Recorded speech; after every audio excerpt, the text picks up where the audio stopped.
Okay, this is second half of the 15.8. We're going to learn about the benefit of Stokes theorem. So I introduced the Stokes theorem earlier, okay, on the first video. The second video is what's the purpose of learning Stokes theorems? What kind of benefit we will get from that theorems? So, because that theorem basically is a linear line integral, the surface integral, right? You say, well, why couldn't I just use the surface integral like 15.6 and use the green theorem for the line integral? Well, that green theorem only for flat surface, so that take away.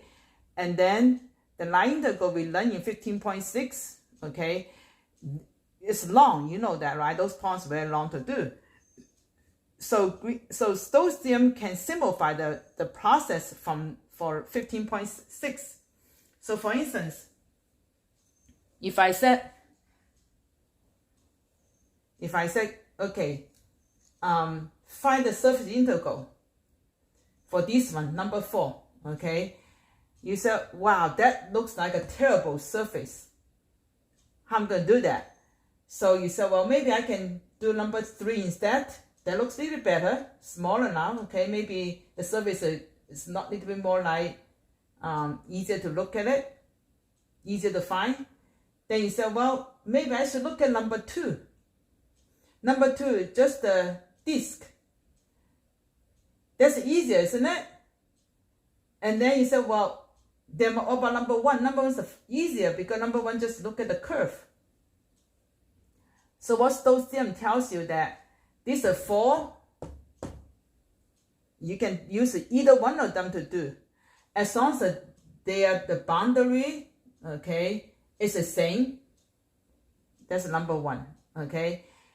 Number 2, if they're in the same orientation, so they all counterclockwise, then they can swap how you do it.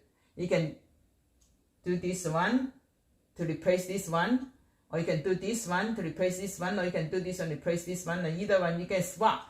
The goal is that they must either have the same boundary, okay, and same orientation, and the vector field, of course, the vector field not changing.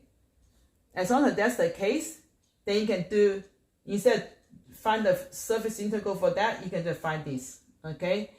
Instead of finding surface integral for this, you can find that. Or instead of this one, you can find this one. You don't know. Now, doesn't mean that these ones are easier to find. Doesn't mean that, okay? Sometimes these ones are faster. So, I have a class example. So, let's say here's a vector field. Okay, the vector field, this is a really big one. And then it's a negative g squared, this is g. This is a g equal to 1 minus, this is a cone, an upside down cone. Okay, when you see the number subtract something, subtract it, that means the cone's upside down. And then g is greater than or equal to 0 means it's about the xy. You only take the positive side of it, okay? You go all the way to the xy plane, then that's about it. Or in the upward, that means you're using the right hand rule thumb, okay? So that means that this is a orientation like this. Okay, this is a positive g, okay? Means that there's your normal vector here, okay? And so that's what on the upward means that going upward, okay? So right hand rule thumb, they want to find the line surface integral. So you know that first, not just my choice, I also like to try the disk first. This is easier. Why? Because when I project this cone on the xy plane, I see it's just a disk. Okay, so this is this, write this, and that will be when g is equal to 0, then x squared plus y squared equal to 1. So number 1 I will try is the disk. So this is made up by x squared plus y squared equal to 1. Okay, and then now for the disk, you need a normal vector. Okay, so I'm going to draw my this right here. Okay, and then my normal vector is like this, my n. So my n is equal to the very nice, just it's okay. That's why I like to do this first, because that way I can find out my something from here. Then I need to find by the formula, I need to find this one. So co LF I J K del X del Y del Z. Okay, and then I put this inside there. Wow, I couldn't put it because it's kind of long. So I'm going to erase it. I'm going to erase the top part. Okay, so I put in the F here. So let's say this is my M, N, and then P. So I put in M, N, and P. So you just know that these come from this. Okay, it's just too big. So I'm going to erase this part because I need a lot of room. I wish I had a bigger ball.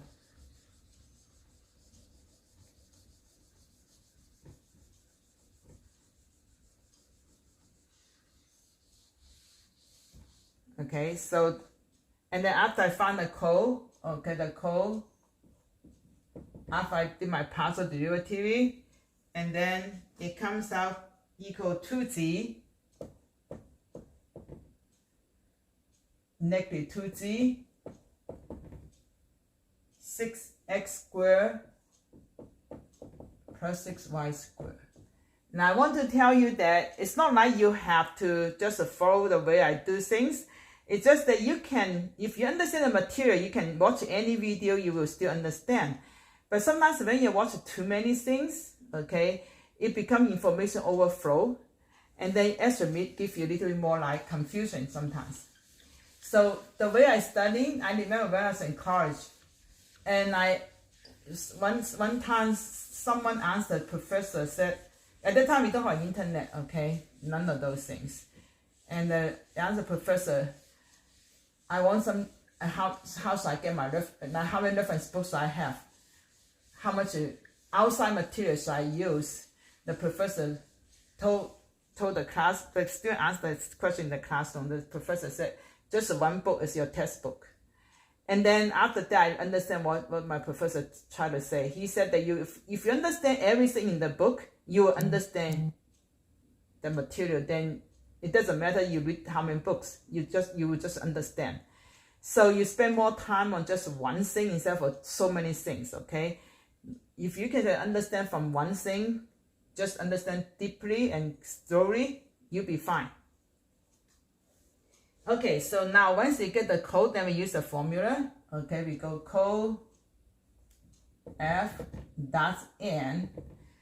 Well, that's very nice. Look at that. When you dot N, look at this, what happened. Then all you have is just 6x squared plus 6y squared. Okay, so it's equal to 6x squared plus y squared.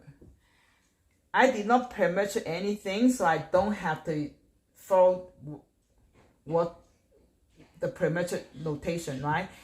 So for this area, this is the area, right? So it's just my using the Jacobian, because you don't want to do the negative 1 to 1. Now this is the 3D looking. I try to make a 3D looking to draw it like that way. So it's actually from negative 1 to 1 and top function subject bottom function.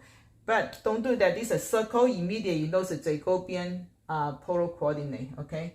So integrate 0 to 2 pi now, because you go all around it, so it's a 2 pi. And then the radius of 1, so 0 to 1. And then 6, and change it to r squared. Okay, then r dr d theta. Now this one I need to keep it because I will use it for the later on, because as long as my vector field not changing, I will keep using this, okay? So I'm going to circle right here for different surface. And then now I integrate this one. That's pretty easy to integrate, okay? So I'm not going to do it. This is just a 2 pi here take that away, and then you just integrate that, and it comes out equals 3 pi. So you guys can do this. You probably can understand it. So you can see, instead of I have to parameter the surface, I can just do it like that way, and I get my answer out. Did you guys see it? Okay. So instead of I had to parameter my surface for the cone, I can just use it as a disk, and I can get the answer 3 pi. You said, well, how do you know your answer is correct? What about that's not it? What about if I parameter the cone, find the surface on the surface of the cone? What about I get the different answer? Not according to Stokes' theorem. Stokes said that it doesn't matter we verified today, right? We verified it on another video. We can just find the work done on the boundary is same as the work done on the surface. So now that means the boundary is the most important. So I use a disk. The disk has the same boundary of that. Then the surface makes no difference. It's a flat disk or it's a cone. Okay, you can see it comes out 3p. So you said, well, I don't believe it. Can you just show me how you do it if it's if I parameter this surface here? Okay, so now we're going to do the difficult way. Okay, I'm going to show it to you. Okay. So I'm going to leave this there. So therefore, I'm going to take away this. I leave my code there because I still need to use the code. That's one good thing. The code will last for any surface you change as long as the same boundary. And so the number 2, okay, I'm going to use the parameter the cone.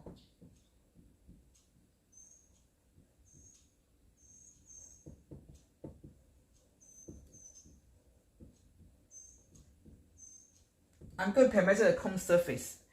And so my g is equal to 1 minus x squared plus y squared. Okay, so now when you parameter the cone, okay, people use this notation. That's the only notation I can think of. I want to see if I can replace different notation, but these notations makes more sense. It's just like they use the r and theta because you take the r and theta to make a cone, right? So you know the cone's like this. Okay, you need the r here, so this is r. And this r keep changing, okay? Keep changing r. And the theta, you need the theta, right? So that's only makes sense to use the r and theta to represent the cone, parameter the cone.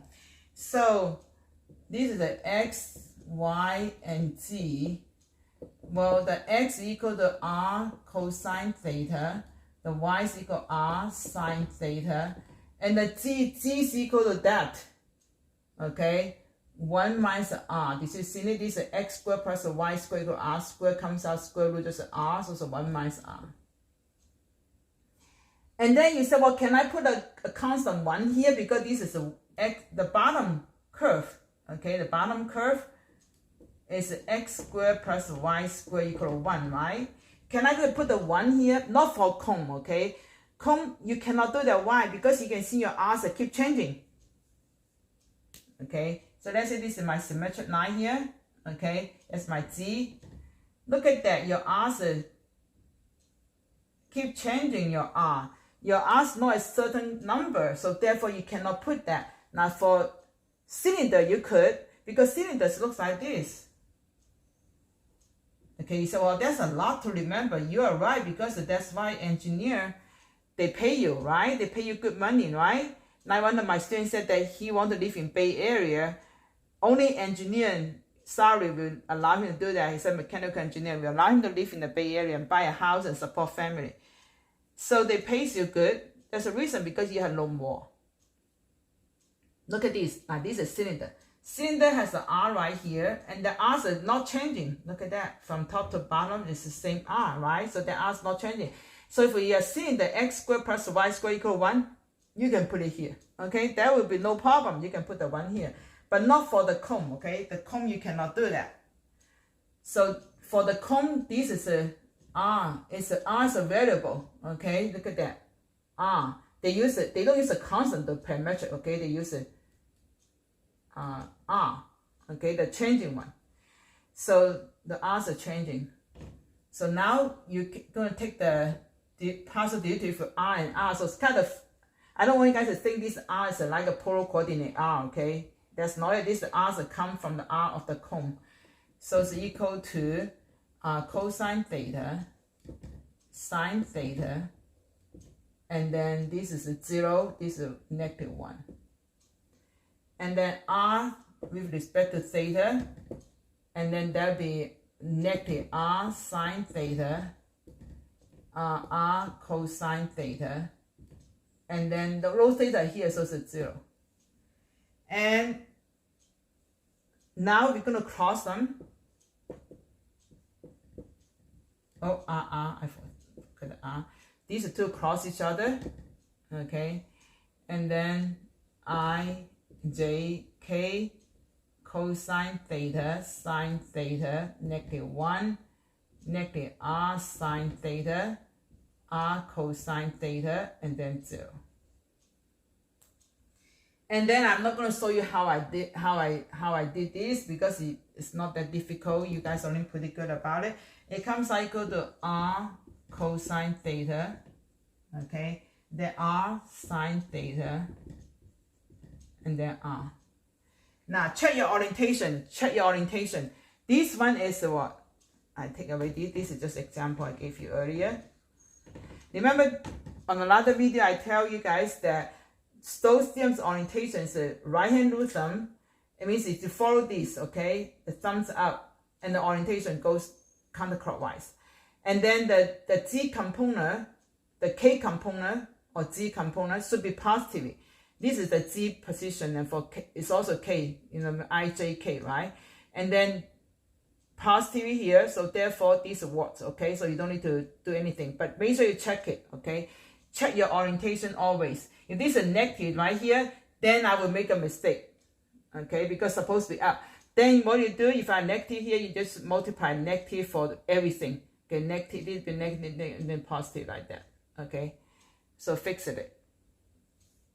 And so once I get that cross, and then by the formula, I need to find the code. My code's already right there, right? So I need to dot them, okay? So the code, because it is a vector, you need to dot another vector to become a scalar.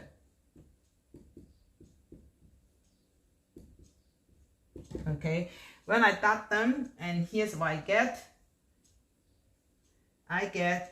it's pretty bad, okay? I get 2. Oh, I need to change this to 2, okay? I need to change to in terms of this way, okay? I need to put this G inside there, so maybe I do one more step, because I noticed some students didn't know how to replace those things. So maybe I put this one first.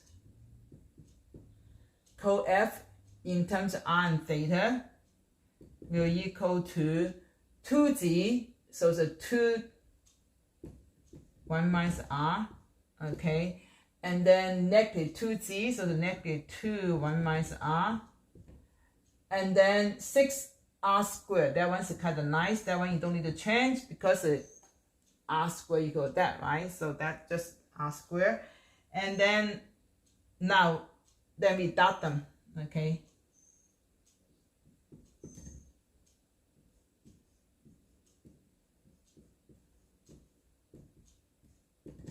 Okay, and then when I dot them, so means that these dots by that, okay? It comes out equal to 2, and then I just put the r inside there, so r minus r squared, and then cosine theta, and then minus 2 r minus r squared. I just multiply r inside.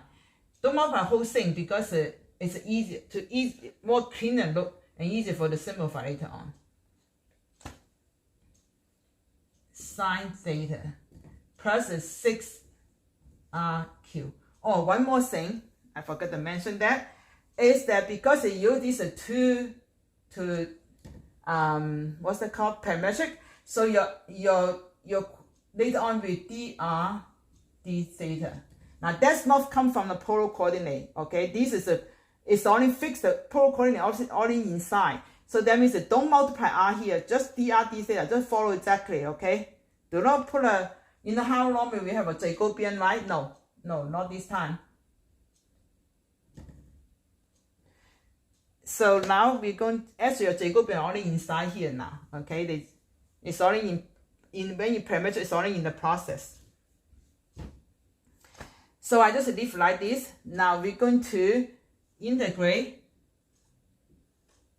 okay, 0 to 2 pi again, because your theta is to go around it, the whole thing, right? And your r is 0 to 1, okay? Now, instead of write out these things, I remember I teach you the trick, right?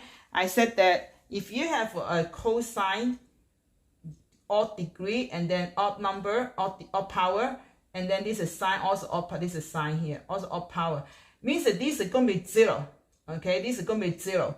And so what you do is take away this one. This is supposed to be dr d theta with that, okay?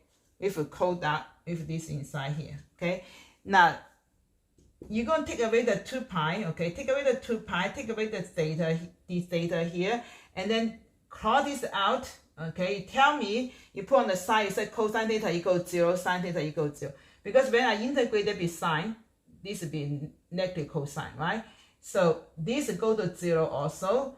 And then you put the 2 pi in front for this one, because this will be theta, right, with 2 pi, and then 0 to 1, 6rq dr, okay? So that will equal 12 pi 1 over 4 r4 0 1, and that's it. Sorry about this a little bit, and that means 1/4, right? Because this is 0 1. Since 12 divided by 4 is equal to 3 pi. So that's the answer we have earlier. So this is how you do it by parametric the surface. That's the same as all we did as just to find the disk, right? So that's the same thing. Okay, so this is the second way. Then you say, well, it work for you said that every time you have same boundary will work. So we only saw 2 of them, right? One we saw a disk with the boundary x squared plus y squared less than equal 1. That one worked, okay? So we did, and then the one parameter, the cone surface, that one worked also. So far we know that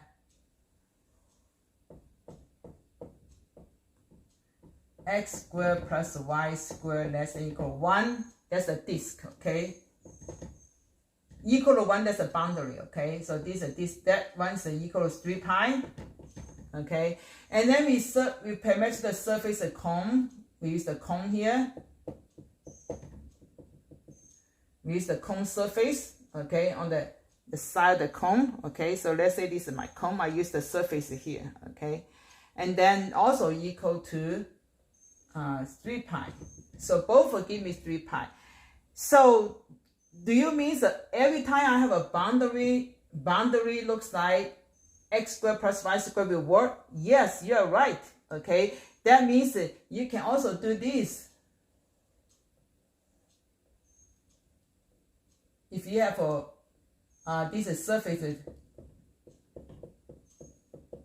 a parabola upside down, as long as there's a 1 here, that will also work. This is also equal to 3 pi, okay? And then what else can be? Well, what about the curve? Curve for C. X squared plus y squared equal to 1. Just the curve, not less than equal 1. Less than equal 1 means including inside. What about just equal 1? Is that going to work? Yes, that will work too. That's actually verified Stokes theorem, right? Is that I use this rotation, okay? This is same as a dt, dr, okay? Or sometimes they use, Green theorem use this one. Usually open curve, people use this one, this rotation for open curve. But this one, if it sees a close, the people tend to use this one. But really, because it's like an arc length, but really doesn't matter. They are all the same. So we know this is equal to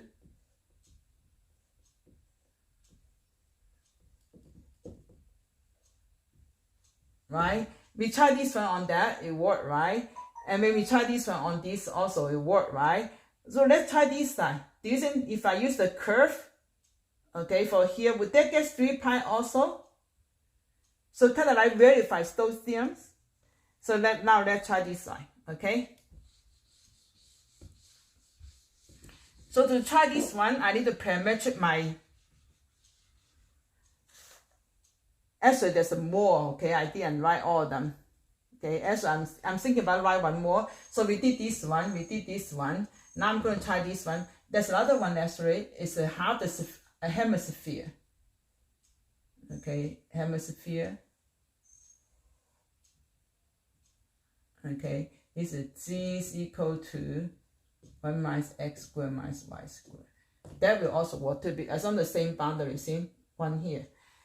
So we already know this is 3 pi, we get it. This is 3 pi, we get it. And then this one we didn't do, but this one was 3 pi also. Okay.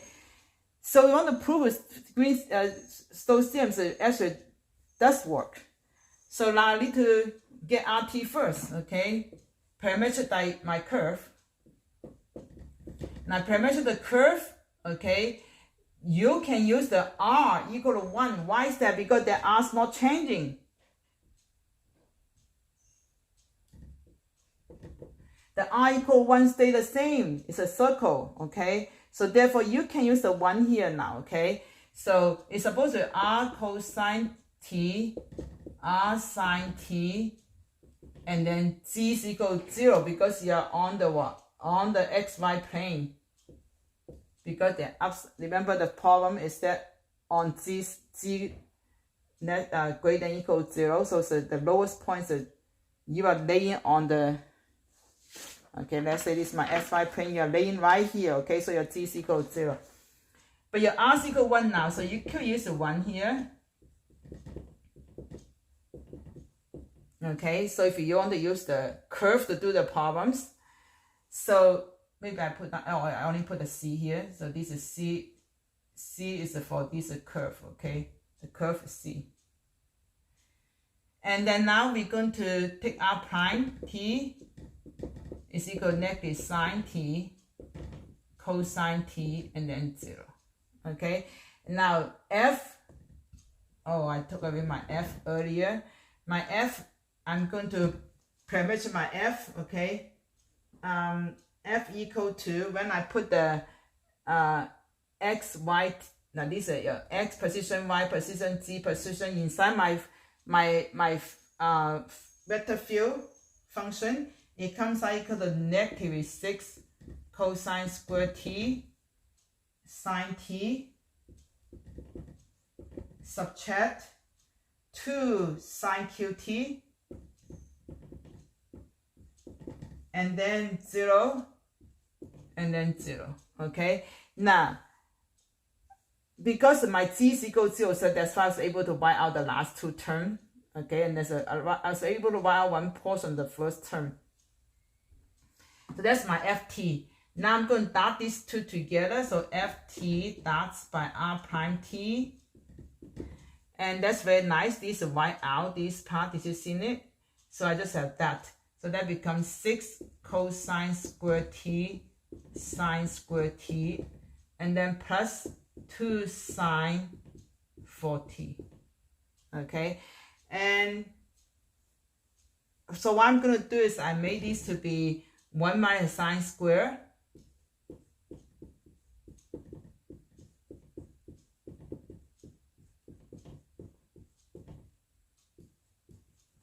Okay, and then that I simplify further, so it comes out equal to 6 sine squared t. And then this is minus 6 and plus that, so become minus 4 sine 4t. Okay, and then I'm going to change this, okay? I'm going to make this to be 1 minus cosine 2t over 2 minus 4. This is the 1 minus cosine 2t over 2 to the 4, to the second power. Because it's sine squared times sine squared. So I'm going to simplify this one further, okay? I might have to erase this one.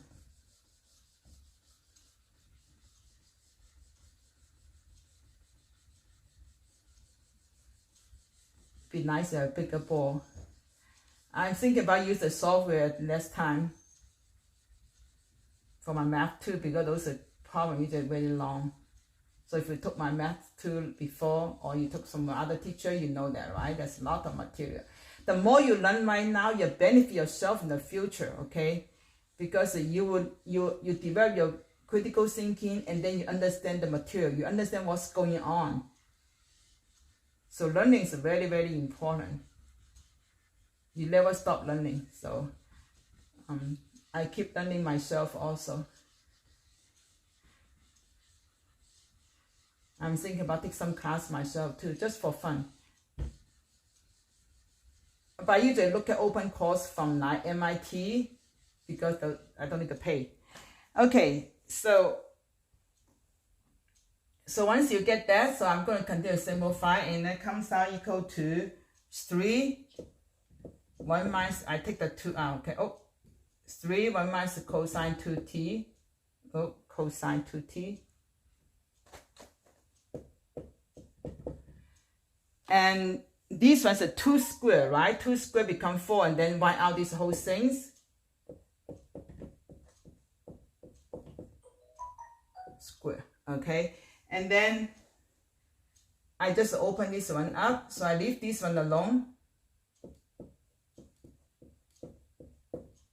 Okay, and then this one I open it to 1 minus 2 cosine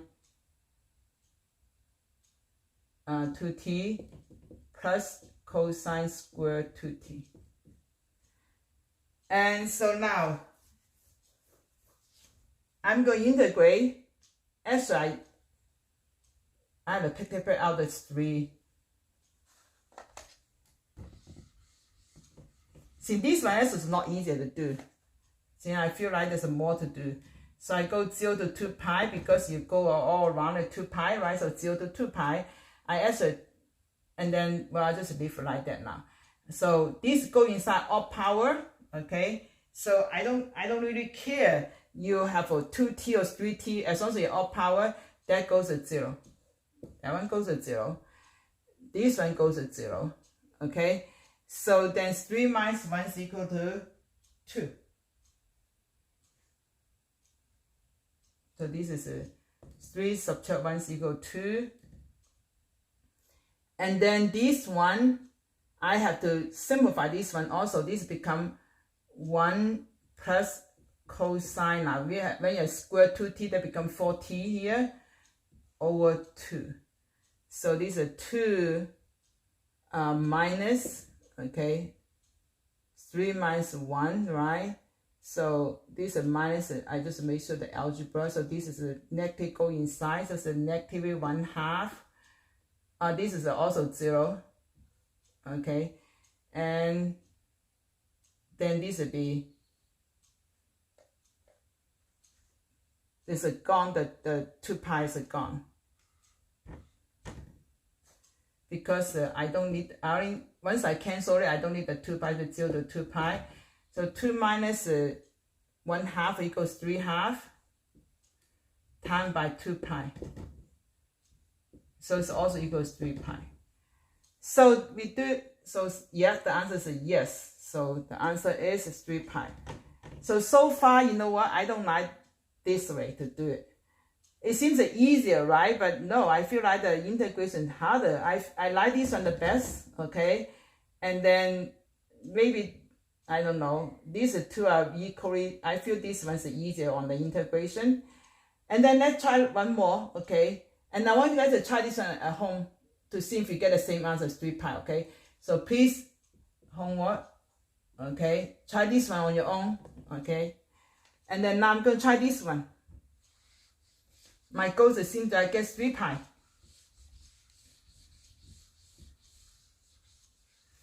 And if you don't get 3 pi, okay, you let me know. Then I'll make a video on that.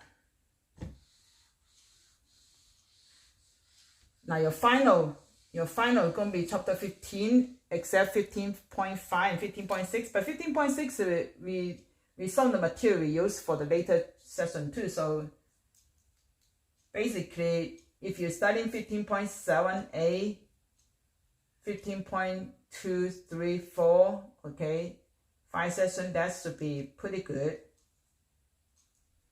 If I want to verify Stokes theorem, verify divergence theorem, verify Green theorem like that, okay, and if the both sides are equally long, I will give you that as a 2 problem. So make sure you, so basically 2 ways to get the same problem right answer. Not how we did in the quiz. Okay, let's try one more. Let's try this one. This one. Do you think this one's easier? Because this one, I think it's easier, like in my opinion. The reason is that every time we do this, we don't need to parameter surface by the way we usually do. We just parameter by x and y. So it seems a little bit easier that way. So instead of parameter by the cone, like this one is parameter like phi and theta. This is parametric. Maybe I write it right here. We use this r theta, the parametric. So then you have dr d theta. Okay. This one we parametric by, I think was phi and theta. That means you're going to d phi d theta. Okay. Now this one going to parametric by x and y. So that means you're going to dx dy or dy dx. Now you can switch. Remember, I said you switch as the way you want. Okay. These two can switch too. See which one is easier to do. So I'm going to try this one. My goal is to get 3 pi. Okay, so I'm going to parameter first. Okay, so this is number 4. The surface is use g equal to 1 minus x squared minus y squared. The surface is a parabola. I don't remember. That's how you say it. Parabolic, yeah, parabolic surface. So it's upside down bowl, okay? So now we're going to use this one to see if we also get 3 pi. Look at the different surface, okay? They all get the same answer as long as their boundary, that means the one that write down, this is called a boundary, okay? Counterclockwise, as in the same orientation and same boundary, they all x squared plus y squared equal 1. The boundary is x squared plus y squared equal 1, okay? So if we let z equal 0, that's x squared plus y squared equal 1. So the boundary is the same, okay? So now I'm going to parametric the surface first. I feel parametric the surface is easier to do than the gradient, personally, I think. It sometimes even takes longer, but gradient doesn't always work. Especially the vector field that complicated, it definitely doesn't work. And these are codes are only simpler. The original ones are worse, right? So now we're gonna go x, y means your x and y position don't change, it's still x and y, and your z position become what? This. Z equal to 1 minus. Okay, now you're gonna get Rx. Okay, so that'd be 1, 0, negative 2x. Ry equal to 0, 1, negative 2y. And then now take the cross product, the reason so we can get the n out, right? And then that'd be I, j, k, 1, 0, negative 2x, 0, 1, negative 2y. And then I simplify it. Here's what I get. You get 2x, 2y, and 1.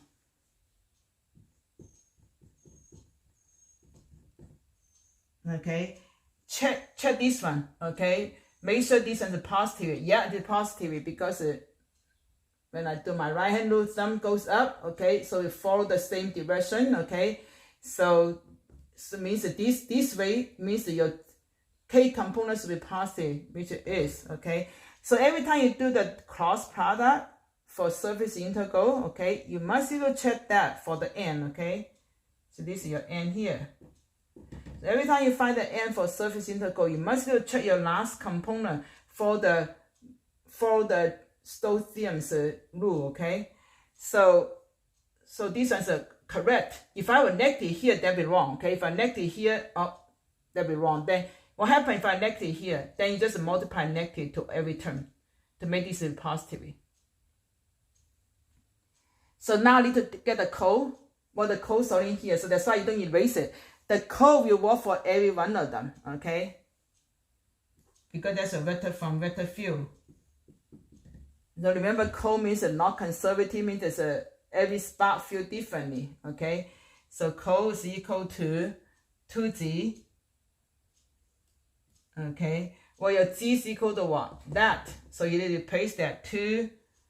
Well, I'm going to replace it with 1 minus.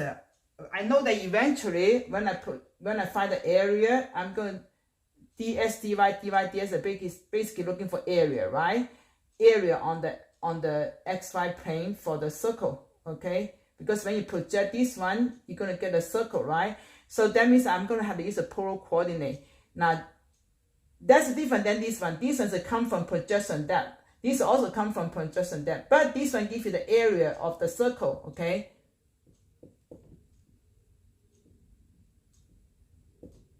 The circle on this part, okay? So therefore, you have to use r dr d theta, okay? So for that, this is different than that. This r here is already inside here, okay? But this one is no, there's no r before. So therefore, you must either put the r dr d theta. So I know that it's going to be that. So therefore, when I put the g inside, okay, this means 1 minus r squared, that right? So therefore, to just save time, I just put 1 minus r squared, okay? So, and then the second one is a negative 2, 1 minus r squared. And then 6r squared, okay? And now I'm going to, remember your x is r, once you change the polar coordinate, this become r cosine theta, r sine theta, okay? You follow the polar coordinate to do that. And then the last one is that I'm going to dot them, okay? So I'm going to erase this part. I didn't use it.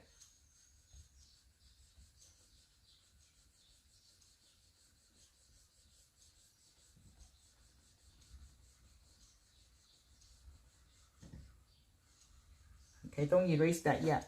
You need it. So I'm going to call f dots n, okay? And that's equal this one dots by that. Well, this one need to change to, now this need to change also, okay? So this is change to 2r cosine theta. This is change to, I put it right down here, 2r sine theta. Okay, because your x and y need to change because you're using polar coordinate now. So then I dot this with that. Here's what I get. Okay, to save time, I tell you what I get. I just need the 2 here, so I get 2, 1 minus r squared. I multiply the r inside there. I multiply the r here, okay, inside here. So I become 2. Oh, you know what? I didn't multiply inside. Let me see. F dots. I get 2 minus 2r squared dots. Okay, I didn't multiply inside. I just leave outside. So r cosine theta plus 2r dots. This is negative here. So I negative 2, 1 minus r squared r sine theta. And then I have a plus 6r squared. Well, I'm going to integrate now, but I know that if I integrate 0 to 2 pi, okay, 0 to 1, and this one will be what? 0, right? So there's no need for me to do that, okay? So I just cross this one out, okay? So then I take away the 2 pi, 0 to 2 pi. Then I just put 2 pi. And then I just 6r squared. And then r dr d theta. Okay? So all you need to tell me is that on one of the problems, okay, you just say that integrate 0 to 2 pi cosine theta equals 0. Integrate 0 to 2 pi sine theta is equal to 0. Then and then cross out, then I know that you follow that rule, okay? And then so now I integrate that one's pretty easy now. So the 12 pi, and then this is r cubed, right? It's r cubed. So again, it's 1/4 of r to the 4th from 0 to 1. So that's equal to 3 pi. So what do you think? Well, too bad you guys are not in front of me, so I can talk to you guys. So we get 3 pi also for this one. So we did this one. I want you guys to try this one, okay? If you get 3 pi, that's a great. If you don't, then you check a couple times, you still don't get it, okay? Then you send me an email, then I will do this one. Make a video just for that one, okay?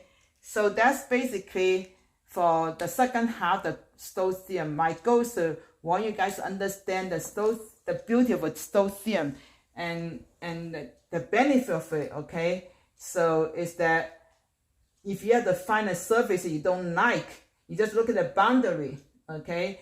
Maybe you can make it to be a disc, okay? Maybe you can make it to be a cone if you want, okay? It doesn't care about the top of the surface. You can use anything have the same boundary, okay? I didn't, the cone was this one, right?